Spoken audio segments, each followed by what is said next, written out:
подушка безопасности. Когда ты поймешь, откуда у тебя утекает, если у тебя хватит смелости, ты перекроешь этот кранчик, и у тебя начнет в этом лукошке какие-то копеечки копить. Не стыдно копить маленькие деньги, стыдно вообще не работать со своим бюджетом. И когда у тебя первые эти деньги появятся, ты не должен их сливать. Ты понимаешь, вот твоя жизнь, да, это лестница, по которой ты ползешь. И если у тебя нету подушки безопасности, а что такое подушка безопасности?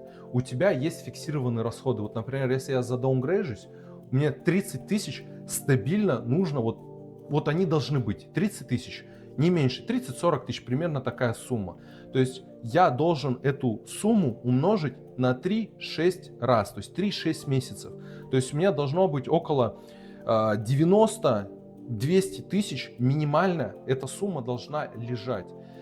Без дела, не суть, чтобы эта подушка где-то работала, что ее съедает инфляция. Мне не важно, что